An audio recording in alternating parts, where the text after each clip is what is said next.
The alpha male concept, the entire framework of dominance, emotional suppression, and pure force, is built on a 1947 study of captive wolves. Not warriors, not kings, captive, stressed, artificially confined animals. And the ancient texts saw this failure coming 4,000 years ago. Inside the oldest resurrection myth in human history, a text from 2400 BCE, the most powerful masculine figure in Egyptian cosmology lies dead, incomplete. He cannot rise alone. And a wolf researcher named David Mech quietly published a paper in 1999 that makes this 3,000-year-old story suddenly relevant. The Hermetic Principle of Gender, found in the Corpus Hermeticum, the Emerald Tablet, and Egyptian temple inscriptions, is not about biological sex, it's a power architecture. And every ancient tradition agrees, a man running only on masculine energy is not powerful, he is half an engine. This is what they buried. Here is the modern crisis. Men are told to dominate, to never show receptivity, to dismiss intuition as weakness, and then they make catastrophically confident decisions that collapse their businesses, their relationships, their health. They were running at full power. Half power, actually. They just didn't know the difference. In 1947, Rudolf Schenkel studied wolves in captivity and described dominant alpha behavior. That study became the foundation of an entire human self-improvement industry. But in 1999, David Mech, the world's leading wolf researcher, published a paper explicitly retracting this model. Wild wolves don't have alpha dynamics, only captive stressed ones do. Mech's 1999 paper, published in the Canadian Journal of Zoology, stated clearly, the alpha concept applies to captive populations operating under unnatural stress. In the wild, wolf packs are simply families, which means the entire alpha male self-concept is modeled on the psychology of traumatized animals in cages. The ancient Egyptians had a very different model. The pharaoh's power, sekhem, was never described as pure force. It required heka, creative power, understood as the binding of opposing principles. The most powerful man in ancient Egypt was the one who had mastered the full spectrum, not half of it. Because buried inside the Corpus Hermeticum, the foundational Hermetic text, is a single Greek word that changes everything. Arsenothelys. It means male-female, and it is used to describe the divine mind itself, not as a flaw, not as a metaphor, as the source of all creative power in the universe. Corpus Hermeticum, Tractate I, Section 9. Hermes describes the nous, the divine mind, the source of all power, as Arsenothelys, and then immediately states it contains within itself both life and light. This is not an accident of translation. Every scholarly edition, Mead, Copenhagen, Scott, preserves this word identically. If you watched our episode on the Emerald Tablet, you already saw the setup. Its father is the sun, its mother the moon. That's not poetry, it's a technical instruction. The solar masculine and the lunar feminine must both be present to create anything real. The principle of gender is the operating system the tablet assumes you already know. The Kybalion, Chapter 7, The Principle of Gender, quote, "Gender is in everything. Everything has its masculine and feminine principles." Excitedly, it then says something no alpha male podcast will ever quote. Pure masculine mental force is described as sterile, hot, and destructive. That is the ancient verdict on the modern ideal. Remember David Mech's wolves. Keep them in mind, because what Mech discovered about captive animals, that dominance hierarchies appear under stress and confinement, maps exactly onto what Hermes described happening to the soul when it descends into matter. The cage changes the creature. We'll come back to this. Pyramid texts, utterances 532 through 539. Osiris, the masculine principle in Egyptian cosmology, lies dead and dismembered. He cannot rise by force of will. It is Isis, the feminine principle of wisdom, intuition, and sacred receptivity, whose breath enters him and whose wings generate the wind that revives him. Now, here's the first place serious scholars diverge. The Stoics, Marcus Aurelius, Epictetus, they also emphasized logos, rational order. Some argue this is pure masculine principle doctrine. Others say Stoic sympatia, felt cosmic connection, is exactly the feminine receptive principle operating under a different name. The debate is alive, and it matters. Modern neuroscience found the same architecture. The task-positive network, focused, analytical, goal-driven, is the masculine principle in neural form. The default mode network, associative, empathic, creative, is the feminine. And here is the key finding. These networks are mutually suppressive. Activate one fully, you shut down the other. This is measurable. The highest cognitive performance, measured in creativity, strategic insight, and emotional intelligence, happens not when one network dominates, but when they alternate fluidly. Sherman et al. 2012, leaders with the strongest performance profiles showed high assertive drive and high emotional regulation, the ancient principle, confirmed by biology. The alchemical operation solve and coagula, dissolve and coagulate, maps perfectly onto this. Solve, the masculine analytical principle that breaks things apart to understand them. Coagula, the feminine synthetic principle that reassembles them into something new. The philosopher's stone is not produced by solve alone or coagula alone. Only the alternation produces gold. This is not isolated Egyptian doctrine. Hindu cosmology gives us Ardhanarishvara, the composite Shiva-Parvati deity, masculine and feminine unified in one body. Taoist yin-yang, Kabbalistic Chakma and Bina, every wisdom tradition encodes this same principle independently. Intense.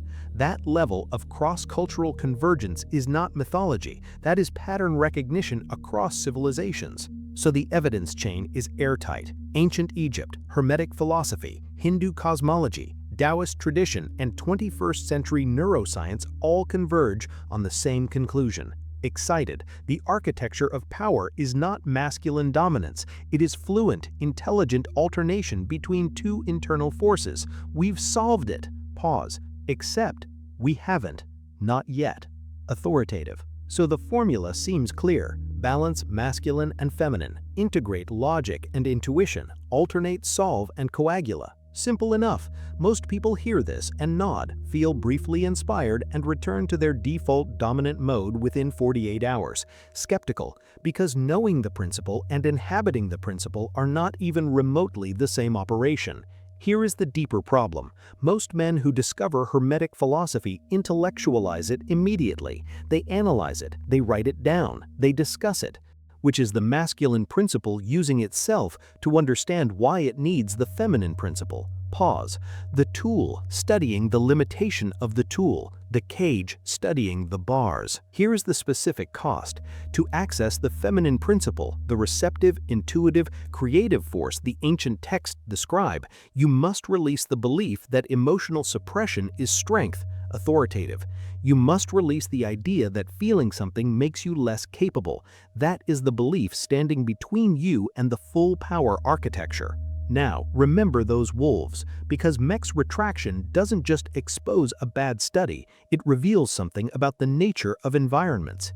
Intense, alpha behavior doesn't emerge in healthy wolves. It emerges in confined, stressed, artificially competitive environments. And Hermes described exactly that environment. He called it descending into matter. Corpus Hermeticum, Tractate I. When the divine masculine anthropos, the first man, descends into matter, he becomes bound by it. He loses access to his full nature. Mech's captive wolves, Hermetic descent into matter, same structure. The alpha pattern doesn't reveal strength. It reveals a soul that has forgotten what it is. Tractate I, section 15, Hermes writes, when the anthropos recognizes he contains the full divine nature, both the solar and the lunar within, he begins the ascent. Pause. Not because he acquired something new, because he remembered what the descent made him forget. The full power was always present, only suppressed, only denied. Pyramid texts, Utterance 539. Isis revives Osiris not through force, through breath, through receptive, generative power. Authoritative. This is the first payoff of the investigation. 4,000 years ago, Egyptian priests encoded a complete psychology of masculine integration, not as philosophy, as resurrection technology. The feminine principle does not soften power. It is power. Excited. This changes the entire frame. The most powerful man in the room is not the one who has eliminated receptivity. He is the one who can choose which principle to activate and when. That is not softness. That is what the Hermetic texts call the fully realized anthropos, the man who has ascended back through his own nature. Think about the decisions you've made from pure force, from analysis with no feeling, from will with no feeling. Now think about the ones that worked, the ones where you knew before you could explain why. That knowing, that is the feminine principle operating, and ancient texts say it should be running constantly in parallel. The principle of gender does not describe two types of people. It describes two principles that every conscious being navigates in every moment. Every great creative decision, every accurate intuition, every moment of unexpected insight, that is the feminine principle doing what the ancient texts said it does, generating new form from receptive awareness. Even Marcus Aurelius, the Stoic emperor, the archetype of disciplined masculine leadership, wrote in Book 4 of the Meditations about sympatia, the felt sense of cosmic interconnection, skeptical. Not as a weakness to manage, as a prerequisite for wisdom. The greatest Stoic built the feminine principle into his daily practice. He just used different vocabulary. You have experienced this. The moment you stopped forcing an answer, stopped analyzing, and the solution arrived. That is not luck. That is the feminine principle doing its exact function, receiving what the masculine principle alone could not generate. Pause. Ancient texts called it divine receptivity. Neuroscience calls it the default mode network. It is the same thing. Carl Jung documented this in Psychology and Alchemy, 1944. His entire individuation process, the path to psychological wholeness, is drawn directly from Hermetic alchemical sources. He argued that suppression of the anima in men, the internal feminine, produces psychological rigidity and compulsive behavior, not strength, fragmentation. So how do you actually run this system? The ancient texts don't leave you with philosophy, they leave you with practice. And there are three specific operations that Hermetic and Egyptian sources describe as not meditation retreats or personality changes, as daily cognitive protocols you can implement immediately. Here is what they look like. Step 1. The Hermetic texts call it entering the stillness. Corpus Hermeticum 13 instructs Tat to become empty before wisdom can enter, specifically receptive before the next analytical push. Practical translation: before your hardest daily decision, take 2 deliberate minutes of non-analytical awareness. No problem solving, no planning. Receive before you act. Step 2. What Egyptian scribes practiced as the dual recording function. In your decision-making, run 2 tracks simultaneously, the analytical case for and against, and the felt response. Does this expand or contract your energy? Ancient scribes balanced Mott's scale with both the intellect and the heart. The protocol is 2,000 years old. Step 3. What Hermes calls the return. After each analytical push, deliberately activate the feminine principle. Walk without a destination for 10 minutes, create something with your hands, or sit with music without doing anything else.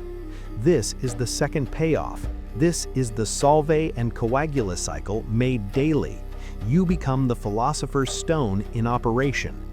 The ancient initiates in Iamblichus's account of Egyptian temple practice did not choose between apophatic discipline and cataphatic presence. They cycled between them daily.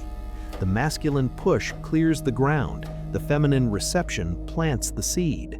Both together produce the harvest, and both require that you actually stop suppressing one of them. But here is the second open debate.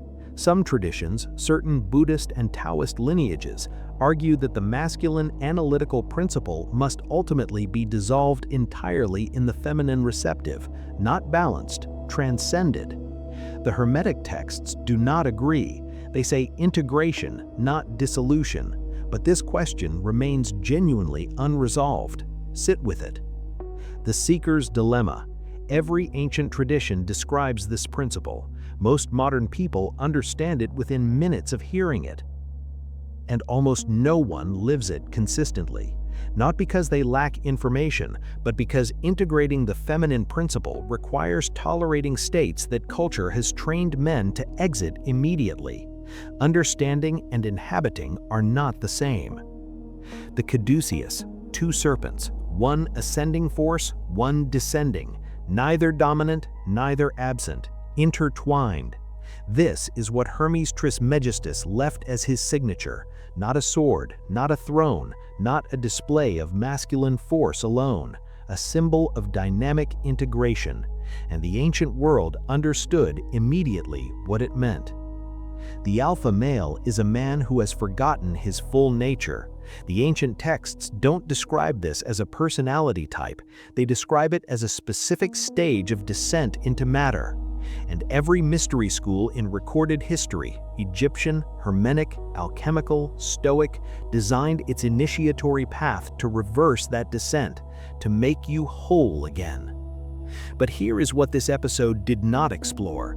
If the masculine principle suppresses the feminine under the stress of material life, what does that say about the systems we've built, the economy, the workplace, the cultural architecture? Are those systems the cage?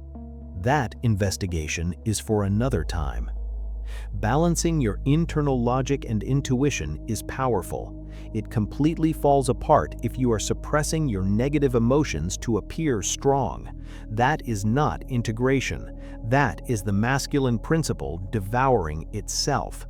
And the ancient texts have a specific operation for this. Click the video on the screen right now to learn how to transmute sadness into raw kinetic power.